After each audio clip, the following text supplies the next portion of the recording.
Halo, assalamualaikum warahmatullahi wabarakatuh. Hari ini adalah tayangan perdana di acara Meet Talk atau Midwifery Talk, begitu ya. Jadi ini adalah program tayangan yang baru yang nanti berisi tentang sharing informasi, giving everything ya, yang berkisar tentang lifestyle, kemudian juga edukasi dan hal-hal lain yang hangat dan juga yang patut untuk diangkat di kebidanan Strada ini. Jadi nanti acara ini nanti kita akan lebih mendekatkan diri khususnya kebidanan Strada ini dengan sahabat-sahabat yang ada di dalam lingkup Sivitas Akademika, mahasiswa dan lain-lain masyarakat umum tentunya juga seperti itu. Baik, ini sambil nunggu narasumbernya datang. Jadi narasumbernya ini adalah salah satu dari dosen kebidanan di IIK Strada Indonesia yang nantinya akan bercerita tentang sesuatu yang sangat menarik ya, karena di tengah pandemi ini kan topik yang lagi terus digulirkan, yang terus dibahas. Nah, ini juga ada pembahasan khusus nantinya bagaimana mengatasi si kebosanan, bagaimana agar caranya tetap berkarya di masa pandemi. Kita tahu bahwa pandemi ini belum berakhir, tapi kita berusaha dan berdoa selalu agar pandemi ini akan segera berakhir, gitu ya. Sambil kita nunggu Bu Miftah bergabung, gitu, akan kita informasikan bahwa kita juga mempunyai macam-macam akun ya. Nanti silakan bergabung di 3 akun. Yang pertama akun ini, yang bagi yang belum punya akun ini silahkan Anda untuk mengajak teman-teman Anda untuk bergabung di akun Kebidanan Strada Instagram, kemudian juga yang namanya akun Facebook Kebidanan Strada juga namanya. Kemudian yang baru adalah akun channel YouTube Kebidanan Strada. Di situ silahkan beramai-ramai untuk subscribe, karena juga kita akan menghadirkan sesuatu hal yang menarik, apapun ya yang akan kita bicarakan di sana bebas. Kita juga mengajak untuk mahasiswa, alumni maupun Sivitas Akademika yang ada di Kebidanan Strada ini, silahkan apabila ingin diupload karyanya, nanti silahkan DM saja ke dalam akun Kebidanan Strada manapun, silahkan dipilih karena kita akan lihat semuanya. Baik, sudah bergabung Bu Miftah. Ya, ini kita masih tunggu dulu ya Bu Miftah untuk bergabung. Halo Bu Miftah, ketemu lagi. Halo, Assalamualaikum. Waalaikumsalam warahmatullahi wabarakatuh. Sudah sholat ya tadi ya? Alhamdulillah sudah. Wah, teman-teman sudah sholat semuanya ya? Apakah hari ini puasa semua? Pasti Insya ada Allah yang ya. dapat deh ya. Baik, kita hari ini akan ngobrol santai ya Bu Miftah ya. Yang kita bahas adalah tentang bagaimana berkarya atau menghilangkan kebosanan di masa-masa kita itu yang work from home ya. Barangkali ada sebagian dari tenaga kesehatan yang nggak bisa work from home karena dia harus melaksanakan tugas di rumah sakit sebagai satuan yang menangani COVID-19, ataupun juga ada tenaga-tenaga yang memang harus di rumah bekerjanya seperti itu. Apalagi mahasiswa ya, dalam keadaan seperti ini kan, di kebidanan ini kan harus diliburkan, bukan libur ya, tetapi study at home gitu ya. Bagaimana caranya di sela-sela juga belajar juga, tapi juga biar nggak bosan. Oke, langsung aja Bu Miftah, silahkan dibahas. Oke, terima kasih Bu Santi. Sebelumnya sih saya mau berpendapat dulu ya tentang work from home ini berkaitan dengan WFH, karena kita juga pastinya harus ikut empati lah ya, ikut empati sama teman-teman yang nggak bisa WFH gitu. Tapi sesungguhnya WFH ini apa sih ya? Kalau menurut hemat aku ya, WFH itu sebenarnya bukan bekerja dari rumah, tapi lebih ke adaptasi sih sebenarnya.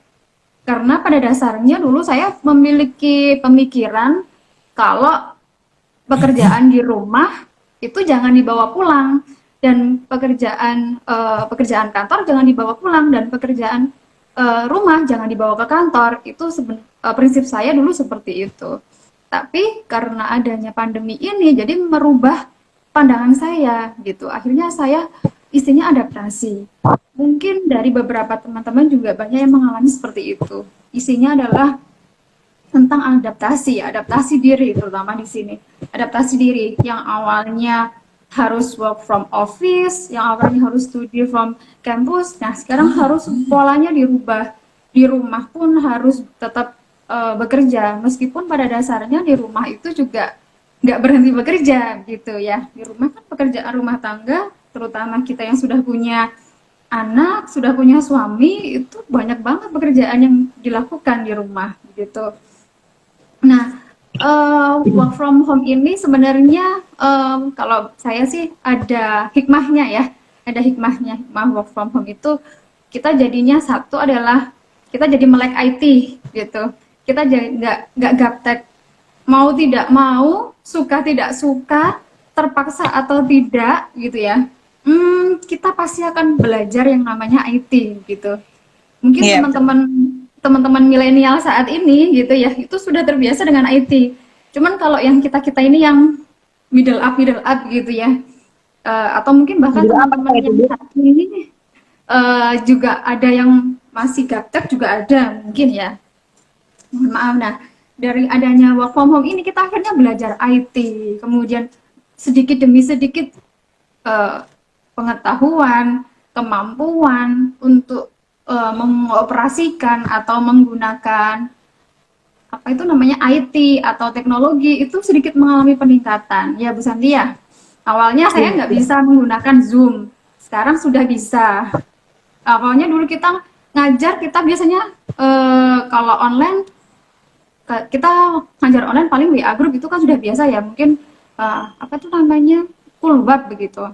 Tapi sekarang ada Adlink, kemudian ada apa tadi yang Bu Santi sebutkan tadi, Bu Santi, Webex, Cisco Iya. Webex, kemudian uh, Blik Button dan sebagainya. Itu kan dulu saya sangat apa sih, makanan apa sih itu gitu. Iya, Nah, betul. sekarang kan mau tidak mau, suka tidak suka saya harus memanfaatkan itu gitu. Terus Google Classroom, Google Meet dan sebagainya. Nah, itu tuh suatu pengalaman baru menurut saya dan itu sangat mengasyikkan sebenarnya. Nah, ternyata teknologi itu kalau dipelajarin dan juga diterapkan itu ternyata sangat mengasyikkan gitu. Dan itu salah satu tipsnya, kalau teman-teman yang saat ini stay di rumah, buat teman-teman mahasiswa itu tadi doing something new. Kalau saya bilangnya doing something new itu contohnya adalah Sama. melakukan hal-hal yang baru gitu. Melakukan hal-hal baru itu contohnya misalnya kayak salah satu dosen kita ya, misalnya kayak Langga yang Iya. dulunya nggak pernah yang dulunya nggak pernah bisnis, sekarang belajar tentang bisnis. Dulunya nggak suka berkebun, mungkin Bu Santi yang dulunya nggak pernah berkebun sekarang jadi suka berkebun begitu. Nah, itu kan sangat bagus sekali, artinya melakukan suatu hal yang baru gitu. Saya yang dulunya jarang banget olahraga, sekarang karena apa itu namanya sering di rumah, saya setiap hari ya meskipun olahraganya hanya apa itu namanya olahraga ringan, tapi setidaknya sudah cukup apa ya, teman. Cuman kalau untuk teman-teman sih, untuk teman-teman milenial zaman sekarang, mungkin olahraga itu apa ya, suatu hal yang berat nggak sih dilakukan gitu. Bu Santi berat nggak sih melakukan olahraga? Gini ya, saya termasuk yang biasanya karena kerja yang biasanya full time dan akhirnya kalau di rumah tuh saya termasuk kaum rebahan gitu ya, lah karena ada masa dari work from home ini jadi merubah perilaku dari kaum rebahan yang agak ke bergerak Jadi kamu sedikit bergerak ya yang tadi. berat ya. Iya, iya. Gimana ya? Itu kan kebiasaan-kebiasaan yang kita menjadikan rumah itu kan sebagai hal yang memang tempat untuk istirahat dan juga Ya, betul. eh, tempat yang memang buat santai, buat only family gitu ya. Ini sedangkan kita harus merubah pola hidup dari yang dari family aja tadi buat bekerja juga. Ini gimana nih caranya agar Adaptasi ya. Nah, biar ya, ini? adaptasi memang proses adaptasi itu memang emang awalnya memang berat ya. Seperti kata Bu Riza, berat gitu.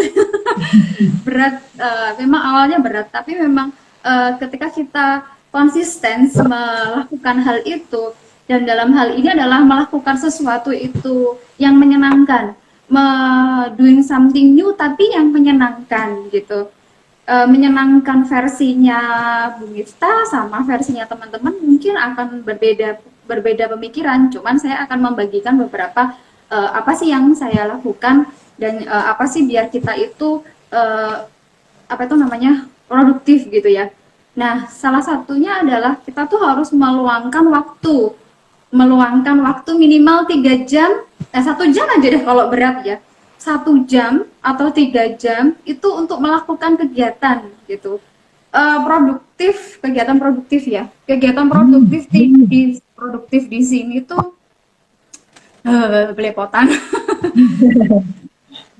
Gimana? Kegiatan produktif ini maksudnya itu adalah memberikan suatu kecerdasan kita, energi kita, kemudian waktu kita itu untuk hal yang bermakna gitu. Jadi maximize resources ditambah dengan minimize kegiatan yang sia-sia akan menghasilkan suatu hal yang bermakna gitu. Jadi arti produktif di sini tidak harus menghasilkan sesuatu, harus menghasilkan barang, harus menghasilkan suatu produk dan sebagainya, tidak. Produktif di sini itu melakukan suatu kegiatan yang lebih bermakna.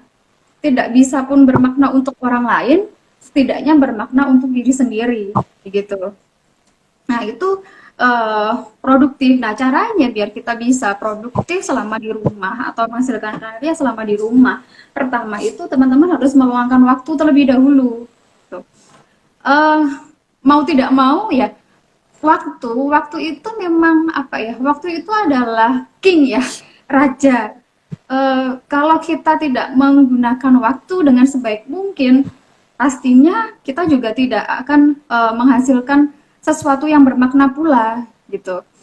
Jadi dalam waktu 24 jam, masa sih nggak ada waktu 1 jam pun yang bisa kita gunakan untuk hal yang bermakna gitu. Contohnya misalnya begini, dalam 24 jam nggak harus nih misalnya setiap jam 8 pagi atau jam 10 pagi nggak harus.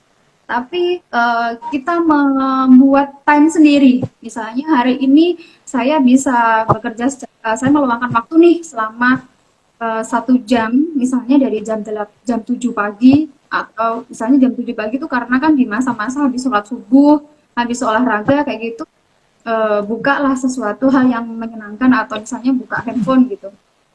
1 jam misalnya. 1 jam aja, jam 7 sampai dengan jam 8. Nah, pada hari besoknya boleh nggak sih pakai apa di jam yang sama?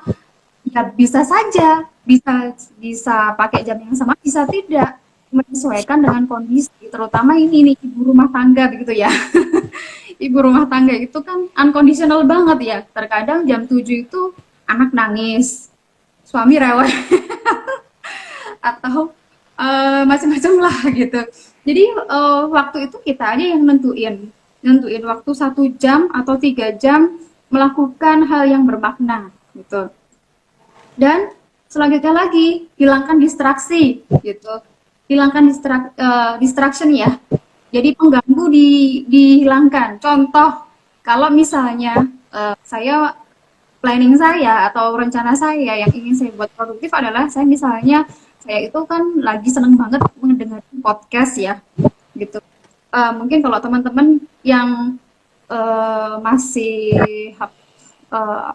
belum familiar dengan podcast, podcast itu suatu apa ya, suatu kayak semacam radio online, bisa juga enggak online, tapi dia itu isinya bukan lagu-lagu dan musik, bukan.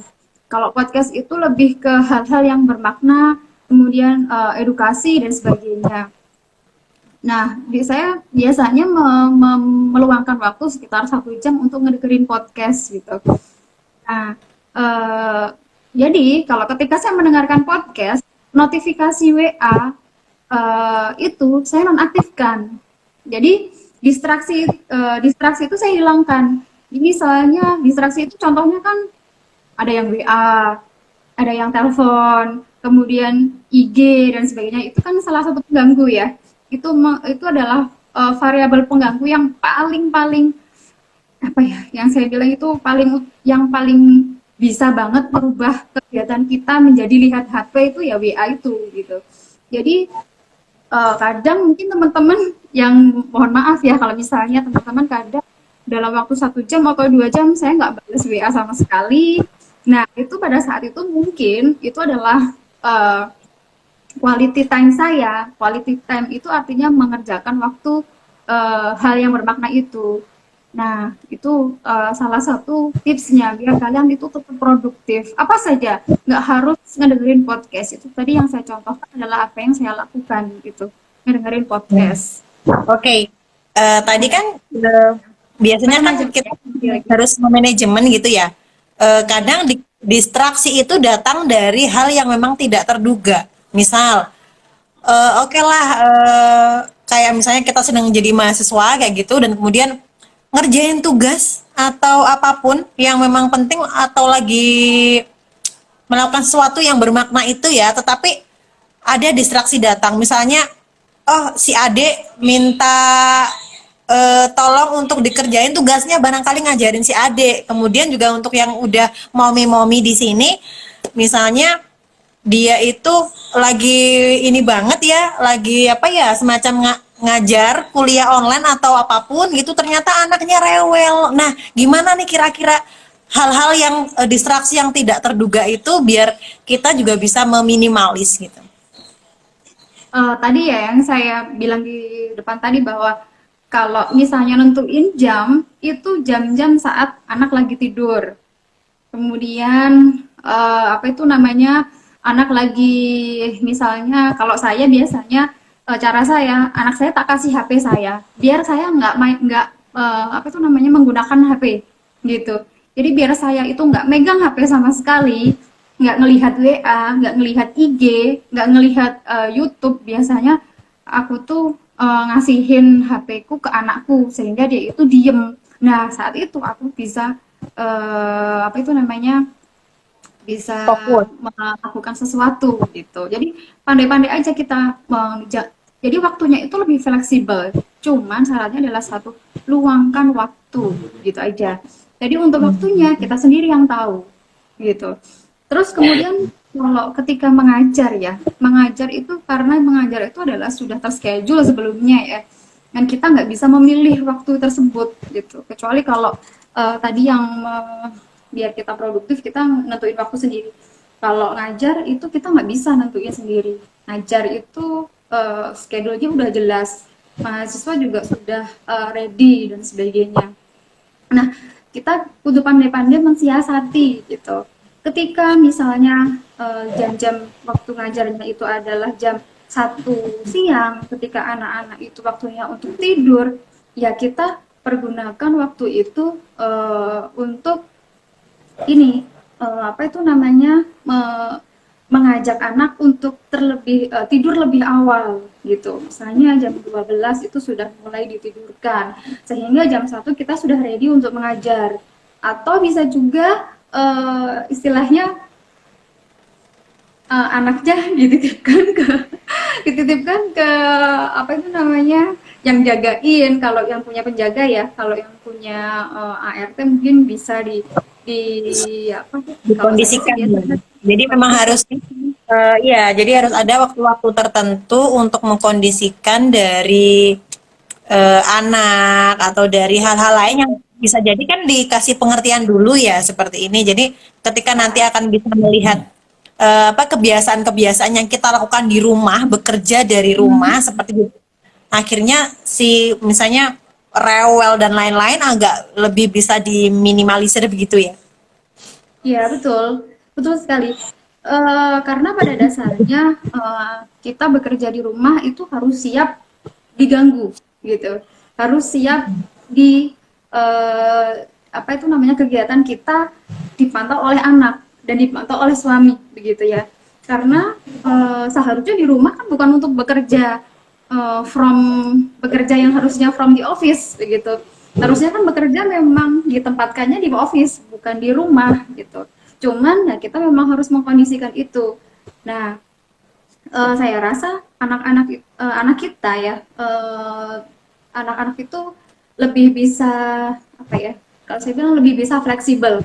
Fleksibel kadang-kadang anak-anak tuh gini, saya ingin kadang-kadang anak itu fleksibelnya dia bermain misalnya jam 1 itu kadang bermain, kadang tidur, kadang juga main ke rumah tetangga, kadang juga jamnya makan begitu ya. Nah, karena kita itu nggak terbiasa sama jamnya anak-anak, terkadang kita kesulitan gitu. Cuman nggak apa-apa sih, memang kita lagi masa adaptasi ya. Kita masih 2 bulan work from home ya ini ya. Jadi ini memang sebenarnya masih masa adaptasi, masih adaptasi, tapi sudah tingkatnya bukan basic lagi, mungkin udah middle gitu. Nah kalau kalau menurut saya apapun kondisinya ya tetap aja berkarya karena begini, selagi kita berada di rumah gitu ya, waktu yang kita gunakan untuk di jalan itu pergi ke kantor, katakanlah Bu Santi pergi ke kantor, dari kantor ke rumah jaraknya berapa lama? Satu Satu jam. jam. Satu Mm-mm. jam. Saya dari kantor ke rumah juga kurang lebih 45 menit sampai 1 jam. Nah, harusnya PP 2 jam. Ya, harusnya waktu 2 jam yang seharusnya digunakan untuk di kantor itu bisa dimanfaatkan sama Bu Santi, sama saya juga itu untuk melakukan hal yang bermanfaat atau melakukan hal yang bermakna gitu. Nah, bisa jadi Hmm. bisa bisa jadi nanti pada saat kita sudah kembali bekerja itu sudah kalau bisa itu sudah banyak sekali karya-karya atau apa ya setidaknya peningkatan skill dan juga kognitif kita itu ada perubahan gitu yang awalnya itu misalnya saya itu lagi sedang mempelajari tentang psikologi yang awalnya nggak tahu apa-apa tentang psikologi jadinya paham tentang psikologi gitu gitu sih kalau saya sih lebih ke seperti itu jadi mungkin kalau anak-anak zaman sekarang mau bosan bu capek bu malas berpikir bu misal seperti itu oke nggak apa-apa lakukan aja yang menurut kalian itu menyenangkan gitu jadi melakukan hobi bisa jadi kayak membuat video, mengedit gambar itu kan juga suatu hal yang baru kan gitu. Hal baru itu hal baru itu yang harus kita lakukan everyday, konsisten gitu. Jadi misalnya oke lah hari ini aku rencananya mau ngedit video nih misalnya atau bukanlah buat flyer misal buat flyer itu kan bisa kalau utak-utik, otak-atik flyer itu kan sangat menyenangkan ya Bu Santi ya. Bu Santi lebih Iya. seneng mengkreasikan gambar begitu daripada menulis gitu. Nah, hal ini bisa dijadikan sama teman-teman milenial sekarang dijadikan sebagai apa ya kegiatan yang mengasyikkan gitu dan nantinya setelah teman-teman itu selesai tanpa disadari karya atau apa itu namanya flyer-flyernya itu sudah cukup banyak gitu. Ya mohon maaf misalnya kayak kemarin saya ada beberapa flyer yang saya upload di IG saya. Itu sebenarnya itu juga karya saya sendiri yang awalnya dari utak-utik terus habis itu iseng-iseng dan sebagainya. Tapi kalau ternyata iseng-iseng tuh juga menghasilkan begitu ya. Eh, itu begitu ya. Itu tadi konsistensi. Sebenarnya harusnya Hmm. adalah konsistensi. Dan cara menjaga konsistensi, biar teman-teman itu konsisten, salah satu caranya adalah eh, itu menyediakan tempat. Jadi posisi, pernah dengar istilah ya, posisi menentukan prestasi gitu. Nah, posisi menentukan prestasi itu ibaratnya begini, kalau kita suka dengan lokasi tempat kita bekerja, kita pasti akan mencurahkan segala pemikiran, kemudian ide-ide kreatif itu pasti akan muncul. Jadi selama work from home, sediakan tempat tempat pojok lah, corner atau apa, itu tempat yang nyaman untuk kalian itu bekerja di situ. Jangan di kasur. Kalau di kasur bawaannya pengen bawaannya pengen tiduran terus gitu ya. Ya, Jadi memang betul. menyediakan tempat gitu. Jadi tempat ini yang kita gunakan, tempat ini kita gunakan untuk bekerja, untuk berkarya dan sebagainya gitu. Eh, karena kalau kasur itu pasti identik dengan tidur. Nah, bagi teman-teman yang ada di kos gimana, Bu? Gitu. Nah, kalau di kos, kalau ruangan kosnya itu sempit, jadi ketika jam-jam tertentu atau pagi itu kasurnya dipinggirin. Jadi kasurnya di apa ya? Ditegakin Dilipat, sehingga ada dilipat. space kosong. Dilipat lah atau di apa kalau yang bisa dilipat. Kalau yang nggak bisa dilipat ya ditegakin di apa? Apa ini namanya? Tembok. Nah, dari situ nanti teman-teman space luas itu bisa digunakan untuk eh, misalnya membuat meja atau menghasilkan meja atau apalah. Kalau misalnya pengen meja ya meja, kalau misalnya pengen menggambar dengan di kertas ya nggak usah meja tapi misalnya apa itu papan papan ya papan untuk menggambar dan sebagainya. Nah itu bisa saja sekreatifnya teman-teman. Jadi nggak harus menyediakan tempat khusus gitu. Karena kalau di tempat saya, kalau di rumah saya kan memang kebetulan kamar saya itu agak luas, jadinya kamar itu saya pecah. Jadinya satunya itu memang saya sediakan, saya kasih meja sama kursi, niat banget ya, niat banget nyediain meja sama kursi. Eh, ketika misalnya saya mau ngajar, mau nguji, mungkin teman-teman juga pastinya tahu ya, paling backgroundnya Bu Miftah ya itu aja. Ya memang itu Iya. saya sediakan Tempatnya di situ, untuk begitu ya. pasti di situ ya itu memang saya gunakan untuk apa itu namanya ruang kerja saya begitu. Nah ketika anak-anak ke situ anak-anak sudah paham oh ini tuh bukan bukan daerah wilayahnya permainan anak-anak jadi anak-anak sudah paham ini wilayahnya mama gitu. Jadi kita ada bedanya anak-anak sama mama. Jadi pada saat anak-anak bermain ya kita mengikuti anak-anak dan lokasinya pun di tempat yang berbeda, bukan di lokasi yang sedang saya gunakan untuk bekerja gitu. Itu sih, itu sih Bu Oke, oke, Santi. baik. Jadi kita sudah tercerahkan semua ya. Ini tadi bagaimana agar kita tuh produktif. Mungkin yang disukai anak-anak kayaknya lebih ke main konten video barangkali ya. Nge-vlog, bikin YouTube, TikTok, dan seperti itu. Malah Serius kreatif-kreatif gitu ya. mereka. Hmm. Iya gitu. Baik, boleh sedikit aja closing statement untuk mengakhiri dari pertemuan kita pada kali ini. Apa yang barangkali bisa ditekankan nantinya Bu Miftah? Oke, Bu Bu Santi dan juga teman-teman, saya ada sedikit quotes sih saya mengambilnya dari quote-nya Mary Riana ya. Saya juga agak-agak hilang, bukan hilang ingatan ya, agak ingat dan sedikit tidak ingat sih. Begini, jangan jadi anak muda yang labil, tapi jangan jadi anak muda yang labil, yang banyak maunya, tapi hasilnya nihil. Tapi jadilah anak muda yang terampil, yang haus akan belajar untuk meningkatkan kemampuan dan juga skill gitu. Jadi karena kita masih muda ya Bu Santi ya, kita ini masih muda, Ya, jadi kita memang harus meningkatkan skill dan juga pengetahuan kita. Enggak, kalau saya sih bilangnya enggak harus tentang kebidanan sih, enggak ya. Boleh apa aja gitu. Ya, Kalau baik. misalnya dari saya rasa itu deh Bu Santi.